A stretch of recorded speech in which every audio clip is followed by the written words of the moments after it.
Where Colin was wrong. I only did. But A.J. Brown plays Tennessee, the most run-centric team. Philadelphia, even more run-centric. He's a top 3 receiver, arguably. He's an NBA player that can't get any shots. But yet in the NFL, which is all about the shield and unity and follow the coach, it's like a guy can't ask for a trade. I would totally support A.J. Brown if he just said, guys, I love you. I got 5 catches for 30 yards. This is a terrible fit. A few moments later. A.J. Brown's impact on Jalen Hurts' career, including the playoffs. When A.J. Brown is connected and playing with Jalen Hurts, he is Patrick Mahomes. He's 28-8. He'll get to Super Bowls. When A.J. Brown's not there, he is slightly better than Justin Fields with the same passer rating. It's insane. Basically, Jalen Hurts wins like Mahomes with A.J. Brown. Remember, A.J. Brown as a rookie went to Tennessee. They were #1 seed. 1,000 yards rookie. He left. They've never been the same franchise. They've never been the same franchise. Philadelphia scores 28 points when A.J. Brown's on the field. Throw to Devontae. Am I wrong on this? No, and so a couple things. One is, and you should, I'll email it to if you want, because I hadn't heard you make this point. A.J. Brown told us as much days after the Super Bowl. He posted an Instagram photo talking about how, and then he wrote in the caption, and I'm paraphrasing, but about how the satisfaction of the Super Bowl lasted 2 days. And then he said, and again, I'm paraphrasing, but it's almost a direct quote, where I get my love for the game is demoralizing a defensive back, is showing my excellence. He told us that's who he is, and that's part of the reason he's become so great. That while winning is fun, what he plays for is, dominating his matchup. Yeah. And I happen to think that if CeeDee Lamb catches a ball and if Travis Kelce catches a ball and the Eagles, instead of being 2-0, are either 0-2 or even 1-1, this is already a huge story in Philadelphia. Because the fact of the matter is their passing game, which, remember, last year when they were already on a 9-game winning streak, A.J. Brown, after the Carolina game, said, we need to improve on passing. That then led to, the Jalen's big game against the Steelers, A.J. reading on the sideline, all of it, the whole thing. They were in the midst of, they hadn't lost in months. He was frustrated. Now he's getting less targets, less opportunity at any point in his career because they haven't lost. I think it is at, a simmer. It will absolutely be at a full boil if they play this style on Sunday and the Rams beat them. And what I do think is noteworthy is, unlike last year when Saquon was en route to 2,000 yards and they were blowing people out, the Eagles deserve credit for getting those wins, but it's not as if A.J. said, hey, we can be better on offense, he would be wrong. Their best offensive play has been Jalen Hurts scrambles and the tush push where the entire team lines up off sides and the guards false start, but the NFL allows it. Like, they have not been prolific right now, and I wouldn't mind if A.J. or blame A.J. Where Colin was wrong. I only did if you were frustrated. Is keep your eye on Philadelphia and A.J. Brown. The last 20 games, nobody has run the ball more than Philadelphia. The soul of the offense is Saquon Barkley, the O-line, and Jalen Hurts. I would argue they use tight ends about as effectively as everybody else. So right now, Nick Sirianni and Jalen Hurts have come out to publicly say, I know he only had 1 target. We are very proud of A.J. Brown for understanding it was just one of those kooky games where we didn't throw to a wide receiver. But 1 target, to me, to A.J. Brown, feels very much like the Randy Moss, New England, Miami game. It's not about catches. They didn't even target him. So here is A.J. Brown on Sirianni and Jalen Hurts, sending him flowers, saying, hey, man, we appreciate you understanding you only got 1 catch. Oh, I didn't like it. I'm not, honestly. I mean, it's cool to make an example out of it, but I'm not in it for participation trophies. Nah, I'm cool. I'm cool on that. I'm not answering. That's a setup question. I'm not answering that. I'm gonna be honest about it. I'm not answering that. But I'm gonna focus on myself. I'm like my effort and what I do. So, and just remember, New England needs a number one. New England was slow, sluggish, and deliberate in week one offensively. Mike Vrabel has worked with A.J. Brown, right? And remember, New England's a very young team, right? They're a pretty young team because they're going to, the draft picks are going to play. So they're going to have a lot of young starters. What they don't necessarily need is draft picks, right? What they need is somebody that can come in and produce. Because that offense, Drake May's young, right? Like young players are going to have a better chance to play for New England than a more established team with star players. So I think A.J. Brown in New England is in play. I think A.J. Brown and Tyreek Hill to Kansas City is in play. Greg Cosell came on earlier and said they just don't have dependable intermediate routes in Kansas City. Well, is that going to change? They didn't have them last year. And Rashee Rice is still 5 weeks away. And Xavier Worthy is now hurt. So and again, if Dallas would give up Micah Parsons right before the season, don't be shocked if A.J. Brown and Nick Sirianni is saying all the right stuff. Nick says, "Oh, we're gonna get him the ball this week." There's no secret about it. We always want to get the ball to 6 and 11, and we're always trying to. And so we'll do an even better job as coaches trying to make sure that happens. But what I do think, and that obviously starts with me. But what I do think that we were on offense was very efficient. The ball was moving forward consistently. I think what's also very clear is since last year's bye week, nobody has thrown the ball less than the Philadelphia Eagles. So remember, A.J. Brown only had 3 receptions in the Super Bowl against Kansas City. This offense has changed, and they just doubled down on it because they just made a trade for Tank Bigsby, the power running back from Jacksonville. So it tells me that Howie Roseman, and they went and got another receiver right before the season.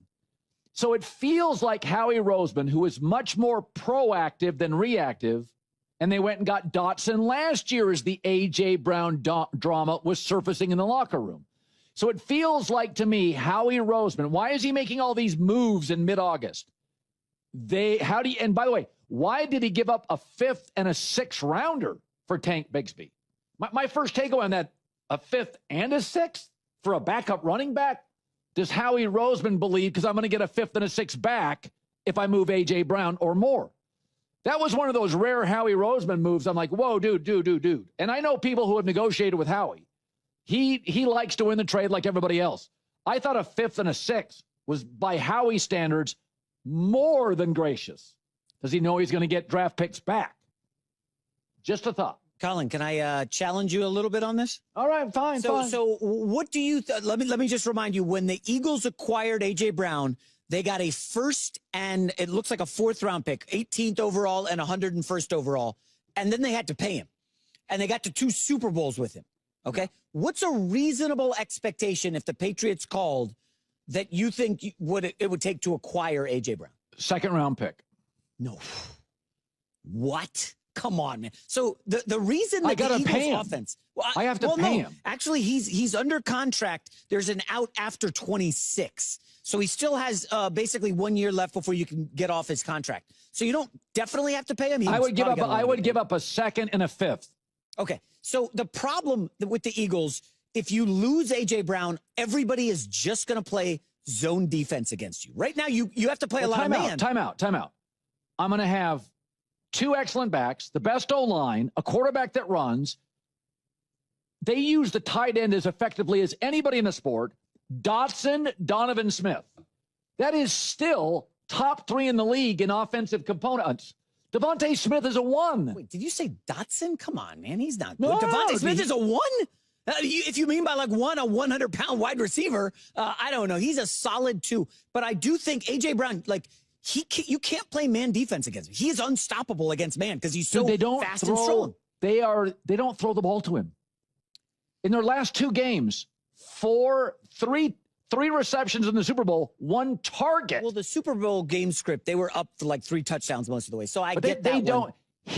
Since the bye, they throw the ball fewer times than anybody in the league, including teams with bad quarterbacks. I'll just say Hank this. Bigsby's acquisition tells me they want to double down on the run game. Well, they do. Will Shipley, the backup, who's good, had some kind of rib injury. He's going to be out for a minute. But, Colin, I don't even think they'd be number 2 in the NFC if you trade A.J. Brown. I think they fall significantly. Like, they acquired him, and he was a linchpin to getting to 2 Super Bowls. If I said 5 most important Eagles, I would say Saquon 1, Hurts 2, Jalen Carter 3. Lane Johnson, maybe? I would say the 2 tackles, 4 and 5. I'm not even considering, and I would argue, I mean, he's not a top 5 crucial player for them. Okay, so hold on. Last year, he missed a game. I think it was the Tampa Bay game. And they had no offense. They got smothered in Tampa. Like, they need A.J. Brown. Without him, they are definitely not elite in the NFC. I don't even know that they're an 11-win team without, maybe not even 10. He is that significant to them. And look what happened when he left Tennessee. They fell off a cliff. You know, Tennessee didn't have any Saquon Barkley. They didn't have Jalen Hurts. They didn't have that offensive line. A.J. Brown, I would not. They didn't have Devontae Smith. So, their game and barely even glanced at A.J. Brown. We're not standing for it. I mean, I saw Big Dom more than I saw A.J. Brown a couple years ago. I got to give him credit. That blows up a dynasty or a great team. Wide receiver drama. And the A.J. Brown situation, last year, you start looking at the data, he is not the guy you think he is. I always said this. Warriors won pre-KD and post-KD. The soul of the team was Draymond and Steph. It was not KD. KD was the most talented. And I could argue A.J. Brown's as talented as everybody on Philadelphia. But I'm going to give you some numbers after the break to show you, you know what it felt like last night to me? We didn't work together at this time. Randy Moss goes to the Patriots, and he's unbelievable. And you're kind of waiting for the next shoe to drop. And then I forget what year it was, but there's a Monday Night Football game. New England goes to Miami. I think it was in Miami, but it was the Patriots Dolphins, and they target Randy Moss once. And I remember I worked at ESPN. I went on the air that Tuesday morning, and I said, he's out of here. And everybody back then, I would take emails or calls for the show. And everybody's like, no, you're overreacting. I'm like, the most talented receiver in the game on a team that doesn't draft receivers, you target against a rival team, Miami, you target him one time. It's not like you targeted him 8 times and the coverage was good. A.J. Brown was targeted, once last night? Okay, so that tells you Jalen Hurts and A.J. Brown, because Dallas Goedert was eaten last night. Saquon was eaten. Dotson got looks. Devontae Smith got looks. A.J.'s more talented, arguably, than all of them except Saquon Barkley and got 1 look. That is not where Colin was wrong. I only did blazing. I want to go to Philadelphia 38, New York Giants 20, the Scadaboo injury that happens about twice a year where you watch it and you're sick to your stomach. But the bigger story of this game is A.J. Brown, due to a hamstring, didn't play, and Jalen Hurts was unbelievable. And the Philadelphia offense was unbelievable. And Devontae Smith had 6 catches. And the run game had 277 yards. And they averaged 7.5 yards a carry against a good defensive front. It is pretty obvious that A.J. Brown at the trade deadline, I mean, addition by subtraction sounds weird. I know fans can struggle with that, John. Like, you're like, how can you lose him and be better? But you get into these locker rooms, and when you feel like remember when Dak took over the Cowboys, and that sense you had to get it to Dez. And the truth is, Dak was like, okay, I'm spending all this time worrying about one guy. And Dak's always been a guy that likes to spread the ball around. Like, he likes to spray it around the infield. Philadelphia today, 38 points. Offense hasn't looked better. And A.J. Brown didn't play. To me, if that's not, I think Philadelphia was really interested on what they would look like today without him. Do you think they're going to move him at the deadline? Well, plus, I mean, Washington plays tomorrow, but they're a 12-point dog at Arrowhead. Their season's in shambles. The Cowboys' defense, I mean, best case scenario, they're an 8-1 team. And obviously the Giants' season is over. So if you're the Eagles, you go, our division's over. We're set. So now it's just about trying to get seeding, get that number 1 seed, and how do we match up Rams, Seattle, Detroit. So to me, that's the conversation around A.J. Brown. Because one thing, Howie and the Eagles are pretty good. They got a lot going on at all times, and they're kind of unfazed by it. Howie, one of Howie's best friends is Brian Cashman. They're used to, he's comfortable in that environment. I think some, like Kyle Shanahan and John Lynch, they don't like it. They don't want that. I think the Harbaugh brothers aren't. Howie kind of thrives off that, so I think a lot of people think get rid of AJ. Not that they're against it. I saw some quotes that Jeffrey Lurie had at the owners' meetings this week, like, yeah, we'll trade him if it's good for us, but they're not afraid to deal with it. Him posting on Instagram, unfazed by it. And listen, I'll give Sirianni credit. They have kind of molded him in the, you got to be able to handle this to coach in Philly, and he kind of can't. But yeah. I do think if they go, listen, are we better off? Does it free Jalen up a little bit? Can we also transition to the next several years? Because some of these core guys aren't going away. Can we get 2-2s from New England and give him back to Vrabel? Can we get a bidding war going with some AFC teams for his services? To me, New England makes a lot of sense. And, would you take a 2 and a 3 for him right now and just be like, hey, let's get rid of some money. Let's pivot, make him happy. We don't have to see this team. So I definitely think it's on the table. But if you're New England, because I think a lot of people are going to be Vrabel, they could use a little more offensive firepower. Your schedule's pretty easy. Who is really giving up a lot for AJ? And that's where it gets to, Howie's not just going to give him away for a 3rd-round pick. But, are people bidding against each other for the guy who, let's face it, extremely, can be a little tough. So to me, that's where Vrabel makes sense because he knows him. But I can see some of these other organizations I don't really want to, like the Bills. They've kind of done that with Diggs, and it's I don't think that's really their thing. Well, and also New England's wide receivers, and a lot of it's because of Drake May, they all look capable. They all make catches. They're and fine. Don't you need those picks moving forward with your young quarterback? This year only making the thing playoffs, win 11 games would be pretty good. I could see New England saying, we're really young. We don't need more draft picks. We love our core.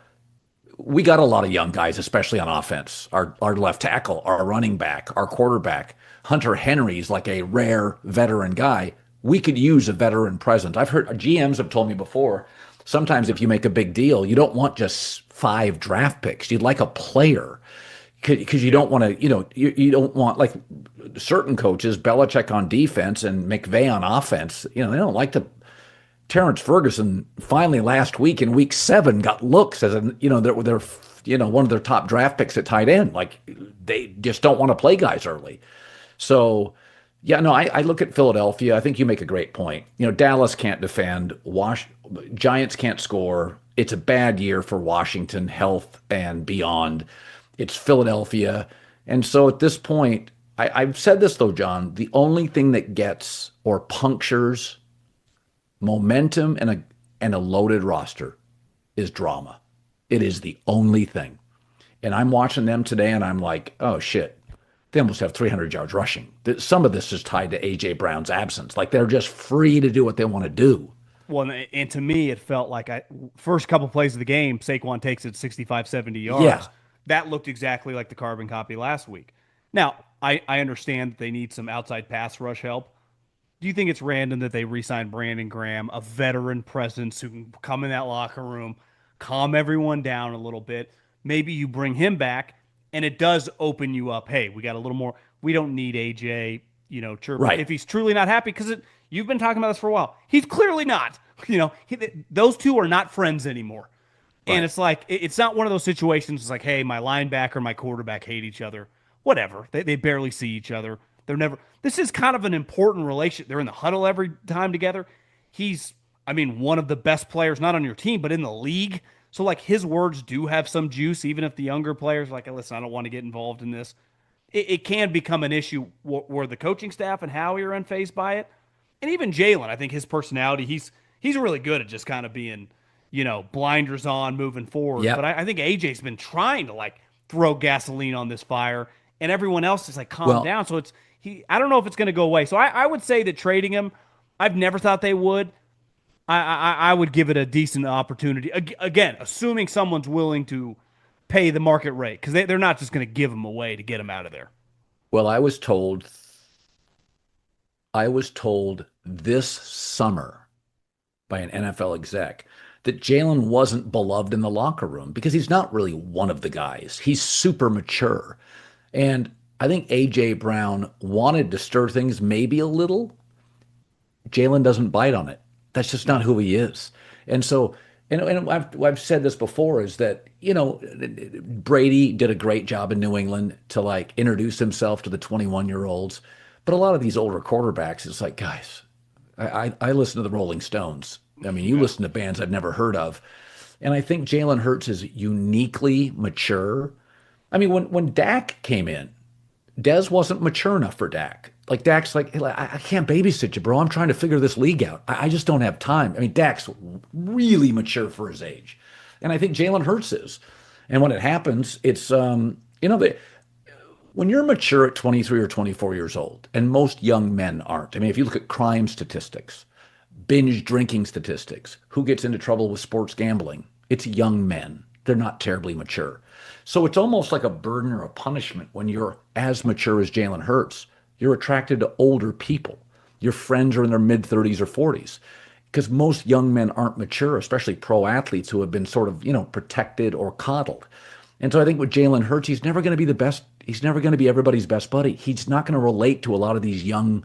The NFL's never been younger.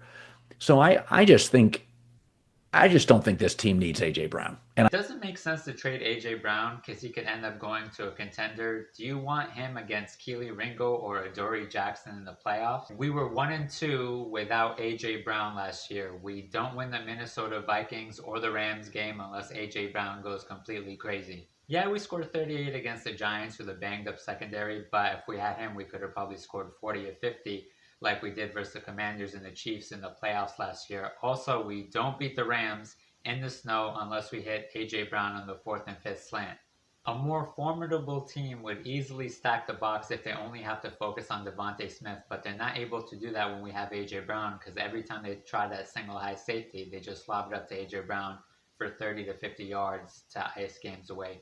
But you guys let me know in the comments, what do you think? Do you think A.J. Brown is going to get traded? Do you think he's going to stay? What would you want in return if A.J. Brown were to get traded? Anyway, and make sure to like and subscribe to the channel. It's free. Let's build this community together and go Birds.